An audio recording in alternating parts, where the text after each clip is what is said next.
प्रदेश में buds act 2019 के लागू होने के बावजूद अब तक कंपनी और सोसाइटीज द्वारा ठगे गए पीड़ितों की रकम वापस न किए जाने और पीआईडी एक्ट 2016 के तहत मंडल एवं जिला स्तर पर नियुक्त किए गए भुगतान अधिकारियों द्वारा लगभग 10 लाख आवेदन पत्रों पर कोई कार्यवाही न किए जाने से नाराज भारतीय किसान मजदूर यूनियन ने राष्ट्रीय अध्यक्ष ओमवीर सिंह एडवोकेट के नेतृत्व में कलेक्ट्रेट पर जुलूस निकालकर जबरदस्त प्रदर्शन एवं नारेबाजी की और मुख्य सचिव को संबोधित ज्ञापन जिलाधिकारी को सौंपा।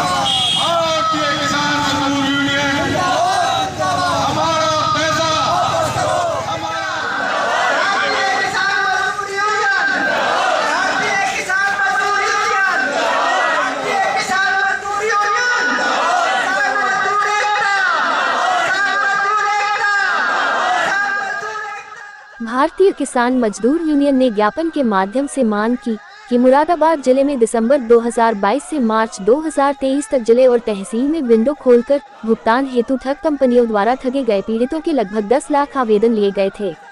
इसके अलावा पंजीकृत डाक एवं पोर्टल के माध्यम से भी आवेदन लिए गए, लेकिन 15 माह से अधिक का समय बीत जाने के बाद भी अभी तक किसी भी सक्षम अधिकारी व सहायक सक्षम अधिकारी के स्तर से ठगी की रकम की वापसी के संबंध में कोई प्रभावी कार्रवाई नहीं की गई है और न ही धन वापसी हेतु नोटिस जारी किया गया है, जिसके कारण किसी पीड़ित को अभी तक ठगी हुई रकम वापस नहीं मिली है। भारतीय किसान मजदूर यूनियन के राष्ट्रीय अध्यक्ष ओमवीर सिंह एडवोकेट ने कहा कि देश के लगभग 42 करोड़ ठगी पीड़ित जमाकर्ताओं की डूब चुकी करीब 20 लाख करोड़ रुपए की मेहनत की रकम वापस न मिलने के कारण धोखाधड़ी एवं ठगी का शिकार बने करीब 8 लाख भारतीय नागरिक और 1200 से ज्यादा ऑन ड्यूटी सैनिक अब तक आत्महत्या कर चुके हैं। ठाकुर ओमवीर सिंह ने कहा कि किसानों के धारा 38 के हजारों मुकदमे तहसील स्तर पर लंबित हैं, जिनके कारण किसानों को उनका जायज हिस्सा नहीं मिल पा रहा है। तहसील स्तर पर तैयार की जाने वाली खतौनियों में कई खातेदार का और कहीं पिता पति का नाम गलत ढंग से इंदराज कर दिया गया है, जिसके कारण भ्रष्टाचार व्याप्त है और किसान परेशान हैं, जिनको स्टाफ द्वारा तुरंत दुरुस्त कराया जाए। उन्होंने कहा कि इस संबंध में गांव-गांव कैंप लगाकर निस्तारण कराया जाना न्याय संगत होगा।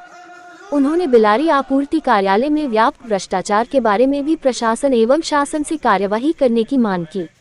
INN न्यूज के लिए शांतनु की रिपोर्ट। भिन्न प्रकार की उन्होंने योजनाओं का लाभ देने के लिए यहाँ निवेशकों का पैसा जमा कराया।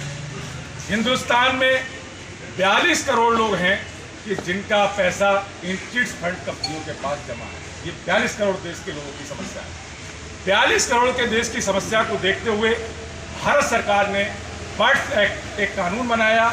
उस कानून के तहत ये प्रावधान किया गया कि ये जितनी भी कंपनियां हैं, चाहे वो हिंदुस्तान पूरा देश लेवल के स्तर पर काम कर रही थी, कुछ प्रदेश स्तर पर काम कर रही थी, कुछ जिले स्तर पर काम कर रही थी, तो बड्स एक्ट जो कानून भारत सरकार ने बनाया उसमें व्यवस्था की गई कि सारे ये कंपनियां अपना अपना निवेशकर्ताओं को। क्या नाम है आपका?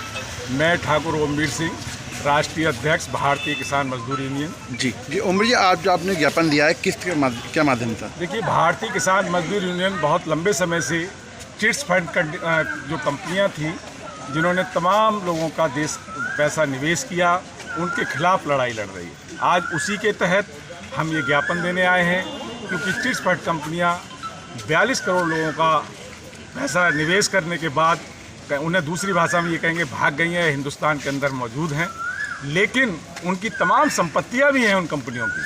जो संपत्तियां बेनामी संपत्तियां भी हैं और कुछ कंपनियों के नाम भी हैं संपत्तियां। उस 42 करोड़ लोगों का निवेशकर्ताओं का पैसा वापस दिलाने के लिए भारत सरकार ने बड्स एक्ट कानून बनाया। उस बड्स एक्ट कानून के तहत ये प्रावधान था कि 180 दिन के अंदर उनका पैसा निवेशकर्ताओं का वापस दिलाया जाए। उसमें तमाम व्यवस्थाएं थी कि जो जिले स्तर की कंपनियां हैं उनके खिलाफ कप्तान कार्रवाई करेंगे, और जो प्रदेश स्तर के वो अलग एजेंसी काम करेगी, जो दूसरे पूरे देश में काम कर रही है उसके लिए अलग एजेंसी काम करेगी, और उनकी संपत्तियों को चाहे नीलाम करने के माध्यम से, उनसे वसूली करने के माध्यम से, ये सरकार की जिम्मेदारी उस बड्स एक्ट कानून में थी। लेकिन बड्स एक्ट कानून का अनुपालन तो हुआ, लेकिन अभी आंशिक अनुपालन हुआ। आंशिक अनुपालन ये हुआ कि सरकार ने डाटा कलेक्ट कराया। उस डाटा के तहत ही मैं आपसे कह रहा हूँ कि हिंदुस्तान की ये 42 करोड़ जनता इन कंपनी चिट्स फंड कंपनियों से प्रभावित है। 42 करोड़ लोग हैं जिनका निवेश करता है, जिनका पैसा इन कंपनियों में जमा है। तो आपकी मुख्य मांगे क्या थी? हमारी मुख्य मांग ये है कि जब भारत सरकार ने ये कानून आप ही ने बनाया है तो आपका वो कानून का पालन क्यों नहीं हो रहा? या जब आप अपना कानून बनाते हैं तो आप ही को अनुपालन कराना है। आपकी सरकार सेंट्रल में बैठी है, इसी सरकार ने बनाया था, आपकी सरकार उत्तर प्रदेश सरकार में भी बैठी है, तो इनका अनुपालन क्यों नहीं हो रहा? तो ये अनुपालन कराना किसका काम है? सरकार का काम है और सरकार के अधिकारियों का काम है। उनकी संपत्तियां नीलाम करने का किसका काम है?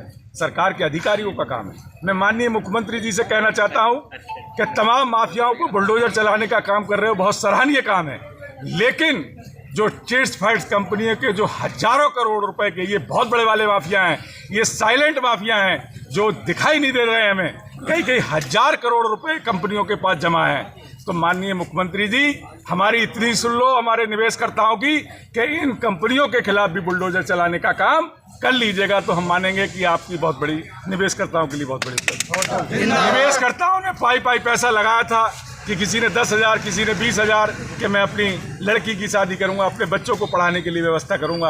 आज वो निवेशकर्ता हमारा बड़ा गरीब और किसान मजदूर यूनियन भी इसलिए लड़ रही है कि ज़्यादातर हमारे निवेशकर्ता किसान और मजदूरी हैं, कि जिनका है कि इनकी 50,000 की, किसी की 1 लाख की तमाम FDR पड़ी हुई हैं, आज दर दर भटक रहे हैं, कुछ सुनने वाला नहीं है।